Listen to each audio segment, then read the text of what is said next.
nikech idhi yudo ka yuto mari ma kawaida, idhi yudo ka yuto mancha loan omicha bende omedo yutoni. Koro yudo ka chulo loan bedo mayot. Gima nyalo wacho no ng'atno ma pok okawo loan to chunye gombo mondo okaw loan to winjo koluor, anyalo jiwe mang'eny mondo odhi okaw loan koseng'eyo gima odwa dhi timo loan. Kendo anyalo jiwo jawinjo mawinja no korango kata jirande kata korango ng'at man mbele ne kata ibathe, onge ng'ama nyalo dongre ka onge loan. Ng'ama oluoro loan en ng'at mabor gi dongruok, nikech ngima masani kaluwore gi yuto kod ngima mwadakgo e ngima masani ni, yo mar dongruok wuok e okang' machielo kendo okang' machielo en mana loan.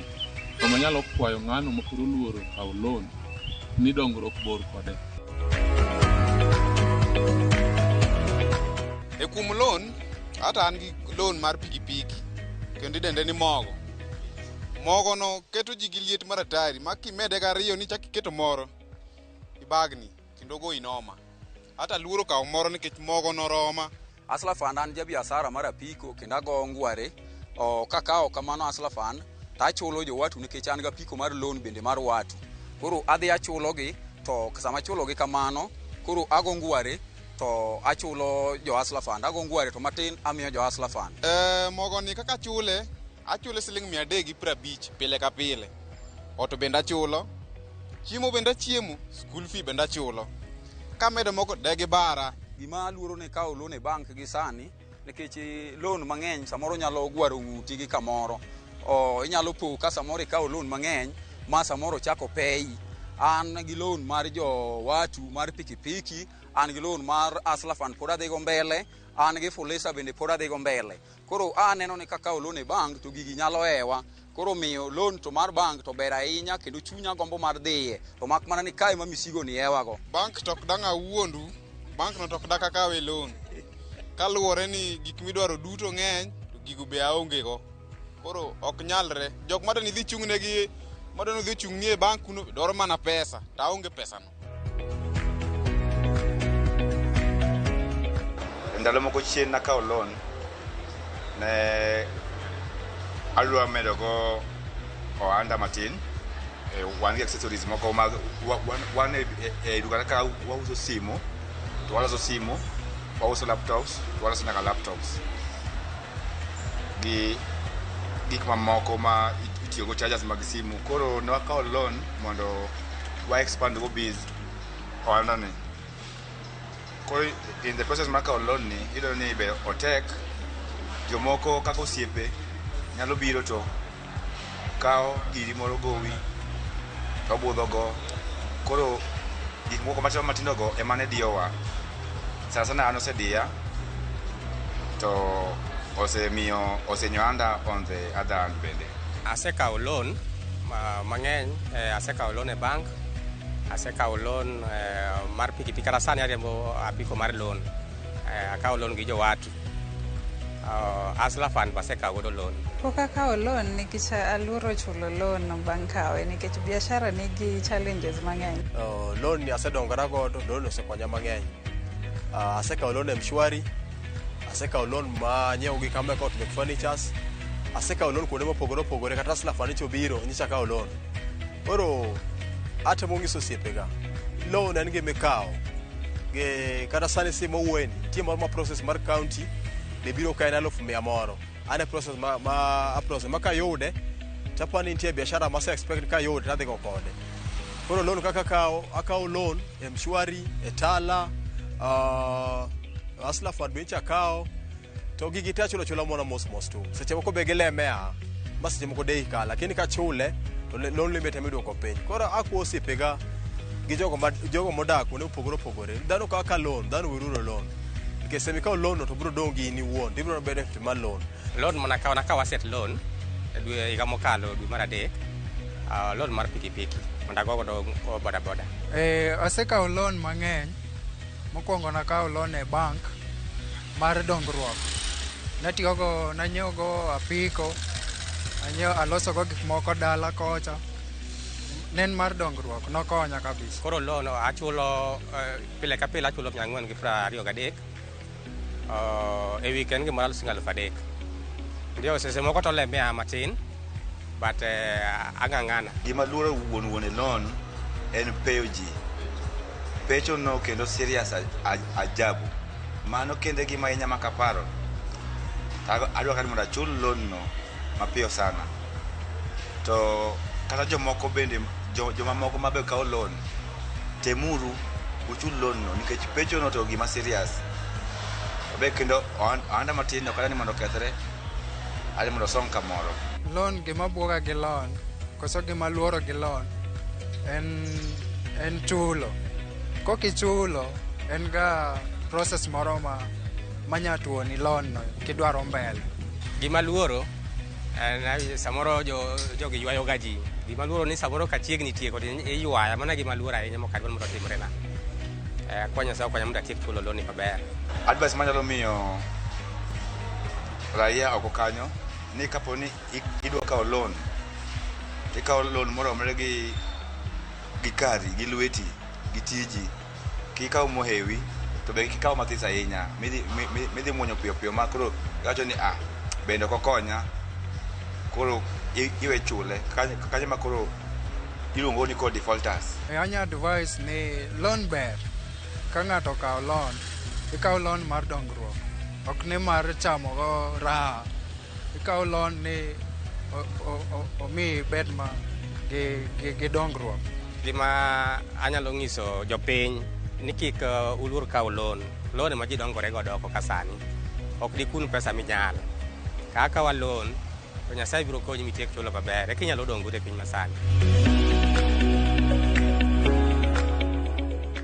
Dickson Wandeda Onyango en japuonj machiwo tiegruok ne jopuonjre e mbalariany ma Nairobi ne watwa kode weche mag hola, ber ka hola, kachiel kod yore makare mag tiyo kod hola no. Ma kaka ne watwa kode. An iluonga ni Dr. Dickson Wandeda Onyango. I'm lecturer at University of Nairobi, Department of Economics. Jamigori Kadem. Hola ber nikech iyudo ka joma dwa chako ohala, ng'ato dwa ni otim ohala to oonge gi pesa moromo. Koro chune mana ni nyako omany hola, onyalo dhi e bank, onyalo kwayo osiepe, onyalo kata save pesa matin kasto mondo chak ohala. Koro hola ber nikech oketo ng'ato bedo gi thuolo mayom mar chako ohala. Gima determine kumidhi kawe hola ng'eny. Luore ni business midwa chako romo nade. Kidwaro timo business ma capital intensive, madwaro pesa mang'eny, bro chuni ni dhi e bank mondo ikaw hola. To kidwa chako ohala moro matin, inyalo kwayo pesa kuom anyuola magi mwadendo ni mawacho ni family member, nyalo mi hola moro. Koro hola mikawo luore gi size mar business midwa timo. Mano biro determine the kind of hola midwaro. Hola ber to kendo rach. Hola ber to kendo rach nikech ng'ato nyalo kawo hola ni odhi timo go ohala, to okawo pesa ni otimo go gimopogore gi intentions mano okawo go hola. Koro ber kaka iwacho gi dho ngere ni you have to be very disciplined. Kisekawo hola, idhi itimo gima nikawo ne hola cha. Kane kawo hola ni dwa chako business mar pur, rieri ng'iewo facilities kata gik madwarore manidwaro go mondo ichak go hola. To kikawo hola ni chako go hola, tichako ibaro, idhi ikawo pesa ni ichulo go fee, ikawo pesa ni ing'iewo go TV, ing'iewo go kombe, mano nyalo ketho dwaro manidwaro go mondo ikaw go hola, itim go hola.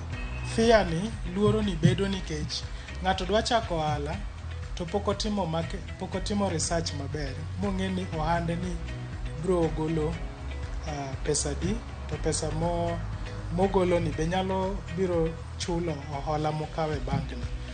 Gima ji nyalo timo maber, onego gibed gi gima waluongo ni business plan. Onego gilos business plan manyiso gima gidwa uso, be gisetimo marketing, magiwacho ni ohala ni biro kelo na pesa makama. Kasto there are many alternatives kuma jo ohala nyalo kawe hola. Wan gi bank ema miyo ji thothne ne ma ji kawo kuom, but wan kata gi youth enterprise fund, wan gi Uwezo fund, wan kata gi grants ma ng'ato nyalo bedo to ndiko proposal ni odwa timo ohala makama, to otero one of the NGOs, to sell idea no, to miye pesa moko chuno ni nyaka duoki. Koro seche moko be we can opt for grant, but gima ber kwa dwa chako ohala, oningo wamany hola ma duoko ne, ma kwa duoko ni piny, kaso bo gichiw pressure ahinya mar duoko. Ohala ber, iwacho pile pile ni all millionaires in the world gin jok matimo ohala. Koro oningo wachak cultivate culture as ka nyithindo pod tin, a very good culture, business culture. Wanyiso gi ni as much as itiyo matek, but ohala ber. Kaka na wacho cha, joma ndiki gi serikal gi odak e ngimane moro matin makanyo, but kiwacho joma nigi mwandu gin joma timo ohala maber. Ang'e kata dala kocha kuma yae joma ohale mosegolo gi oko.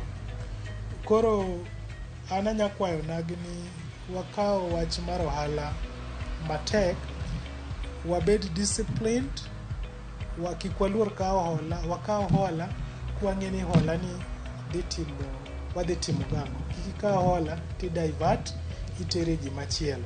Gima duong' mawego nagi, wamakuru ohala maber, kendo anyalo kwayo Ramogi TV mondo gi create forum maginyiso nagi the kind of businesses, the kind of ohala maginyalo timo, manyalo miyo gi duoko, manyalo miyo gi nweng'o maber. Nikech seche moko ng'ato jibe nigi pesa manyalo dwaro timo ohala to kia ni otim mane.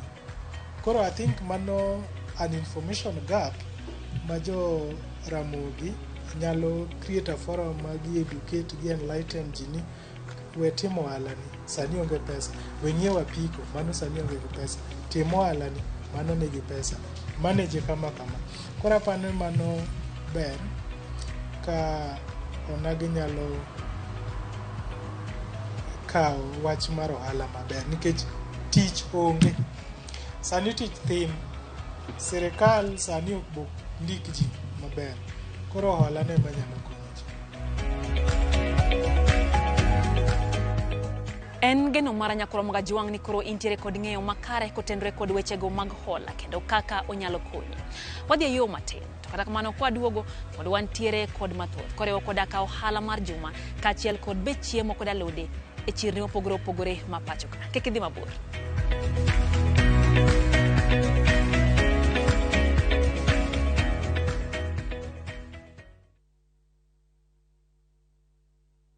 Amringo to onge dereba. Gweno onge lembe kipado lembe to dongi pado mana. Yawa. Tugo manika. Kata indung jaodi chweto poka wuoyi. Mor kod nyiero manika. Magaldem kama mashore. Choke. Abito. Gwenyruok mag weche manika. My friend, I'm not your Kalusi. Jatelo, report chiegni kelo ni. To nitie Nyarkochia. Apenyi, why are you meandering in the compound? Miyo maseto mor. Okabil ga gigo, ano jakanisa. Kendo ni kod chia. Oka luongo ji. Mae kik bai. Hey! Nyarkochia, saa 1:45 mar otieno, tich abich, mana e Ramogi TV.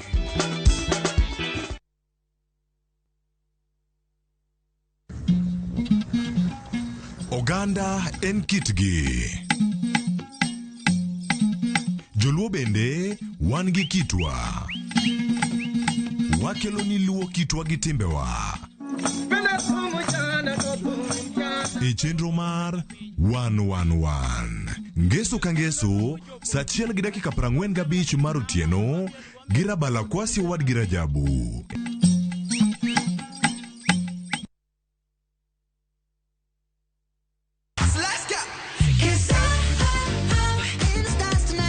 Ngeso ka ngeso en chieng' mor ne nyithindo. E chenro mar rogo mar nyithindo saa 3 gokinyi. But success in excess. Podi wadhi nyime kendo wadhi medo mor nyadichiel, nyadiriyo, nyadidek. Waseyudo miel manyachon gi manyasani, tedo, katiratira, tugo gi gik moko mang'eny mabeyo beyo. We wayud mor gi ilo kaka rogo mar nyithindo. Kikelo ni kod Lox Ponde, Sally Kosgei Odhiambo, to gi Josephine Achieng'. Rogo mar nyithindo, ngeso saa 3 mar okinyi, to ibonwa e Jumapil saa 8 mana e Ramogi TV.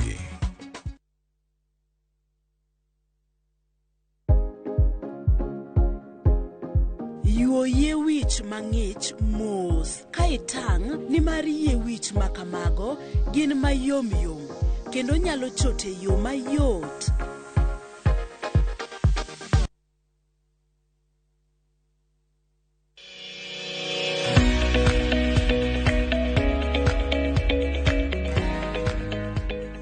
Machiegni kendo nyakoro Mgajiwang' en mor mara ni podin kodwa e chendone mar Ohala Gi Mwandu. Kaka ne wasingo nyakoro Mgajiwang' wamedo manyo ni oganda luo matiyo matek e sektas mopogore opogore ka gitimo ohala kendo ka giloso mwandu. E chenro wa makawuono nyakoro Mgajiwang' watwa kod Stephen Nyabwa ma en wuod luo matiyo matek e kare mar ohala maluoko nyamburko Lavington e boma ma Nairobi. Nyakoro Mgajiwang' Nyabwa pimonwa kaka nochako ohalane, ber kaachiel kod puonj bende oseyude e ohalane.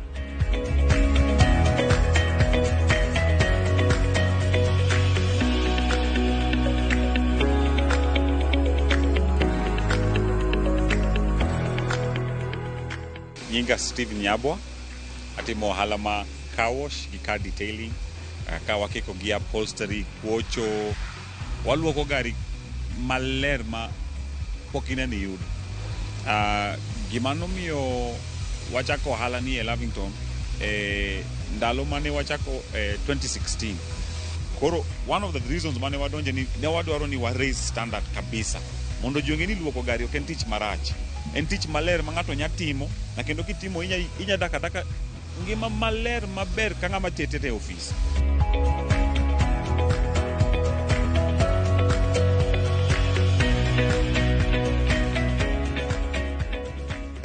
Lessons ng'eny moko manya para wiya top of my head chalo ni en very important kichako ohala mondo ing'e tich midwa timo no. Nyaki bed an expert, for lack of a better word. Nyaki bed proficient. Me understand ni gima donje ni adonje ochalga nade. Ere gik matimo ohala ni timo maber. Ere gik manya timo ohala ni di marach. Koro first and foremost nyaki ng'e maber tich midwa timo ni ere kaka otimorega. Gari chalo ot ng'ato. Nikech ng'at makelo ni gache spends a lot of time in that car. Koro gari no samoro yudo ka samoro we pesa, samoro gi kaka kuma wantie, samoro ng'ato we bunde, samoro ng'ato jiwe gik moko mapogore, computer, samoro sim. Koro kaka wan gima watimo ni ka wakawo gachi, ng'at makawo gachi no supervisor wa nyako ng'iye gari ni gari no nigi ang'o. Okay? Kendo ka oyudo gimoro ma valuable itie kuma wakane giga. Nikech ing'eni samoro kata miyo ng'ato trust 150%, samoro gimoro nyabira ma tempt ng'ato matimo gik ma is against his character. Koro challenge mokwongo ne convince ng'ato ni tich matimo ni onegi chula pesa machalo kama. Nikech ng'ato wacho ni gimiyo laola e pini idwa kawo 1,000 kendo nang'o. Koro one of the challenge ne ere kaka wanyanyiso client mondo understand ni tich matimo ni en tich ma ok en normal, is beyond normal. Nikech walose koro obedo tich ma ng'ato kong'iyo samoro in gi gach kato kata seche 4 seche 5 koro ng'ato nyaka chul seche mitiyo ne gari no. Number 2, samoro indiko ji to jomindikogo ok ti kaka dwarore nikech samoro koro kionge to yudo ka jitimo ma gik misepuonjo gi tok gi lan.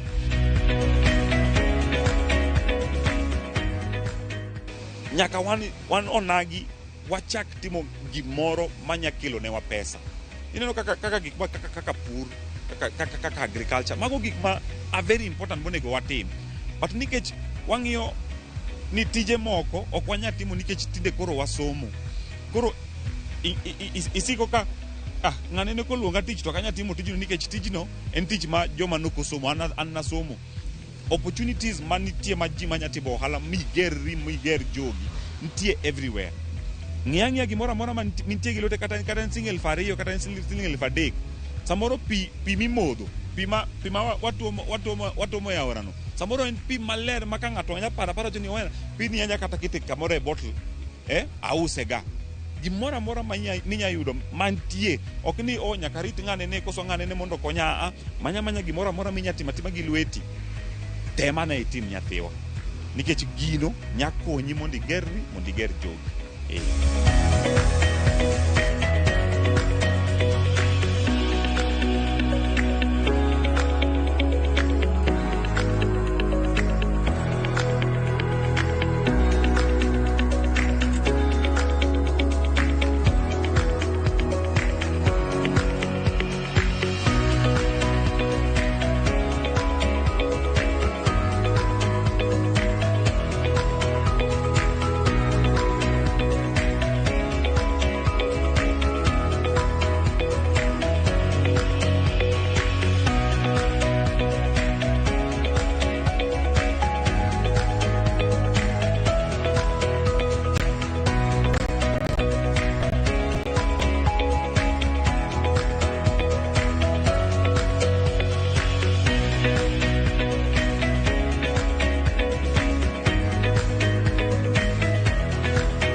Ramogi Juang, mae makelo e giko mar chenro makawuono mar Ohala Gi Mwandu. Tudikoda kendo juma manyien e seche makama. Mondo med goyo mbaka makelo dongruok kaka oganda luo. Riti masane nyinga Lydia Okeyo.